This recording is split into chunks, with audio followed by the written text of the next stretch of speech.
2025 একদিনের দেশব্যাপী সাধারণ ধর্মঘট 70 দফা দাবি নিয়ে 10টা ট্রেড ইউনিয়ন সারা ভারতবর্ষে আইএনটিইউসি সহকারে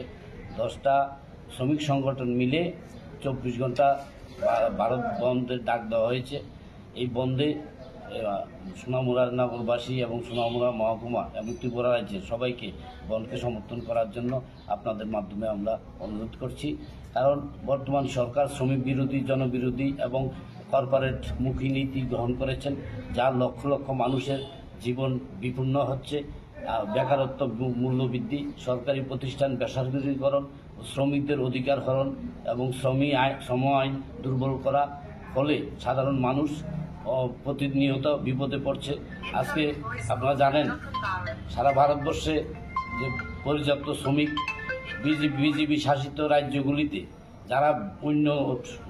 রাজ্য থেকে কাজ করতে যায় সেইখানে তাদেরকে তাড়িয়ে দেওয়া হচ্ছে, তাদেরকে পিটিয়ে বাংলাদেশি অথবা পাকিস্তানি বলে ইন্ডিয়ান মানুষ, ভারতীয় নাগরিক, তাকেও পাকিস্তানে পাঠিয়ে দেওয়া হচ্ছে, বাংলাদেশে পাঠিয়ে দেওয়া হচ্ছে। পরিচিত শ্রমিকরা আছে, অসহায় অবস্থা আছে, তাদের উপর নির্যাতন বন্ধ করার দাবি নিয়ে সারা ভারতবর্ষে যত শ্রমিক সংগঠন আছে সে সবাই মিলে আমরা এই আইএনটিইউসির পক্ষ থেকে এই বন্ধকে সফল করার জন্য আহ্বান রাখছি আপনাদের মাধ্যমে প্রত্যেকটা নাগরিকের কাছে, যে শ্রমিকের স্বার্থ আজকে বিপন্ন, কর্মচারীরা বিপন্ন, আজকে মানুষের নিরাপত্তা নেই, মা বোনের নিরাপত্তা নেই, ভারতবর্ষের সাম্প্রদায়িকতার একটা সুরসুরি, ভারতবর্ষের সেনাবাহিনীদের অপমান, এমনি করে ওয়াকফা বোর্ড বিল নিয়ে মানুষকে যে নির্যাতন করা হচ্ছে, ওয়াকফা সম্পত্তি হরণ করছেন এবং ভারতবর্ষের যত সংস্থা আছে, যত কর্পোরেট আছে সবগুলো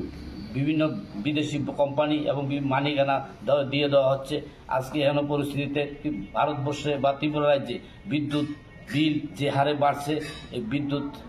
আইন প্রত্যাহার করে যে স্মার্ট মিটার চালু করছেন তার বিরোধিতা আমরা করছি এবং 17 দফা দাবি আপনাদের কাছে দিয়েছি আপনাদের মাধ্যমে।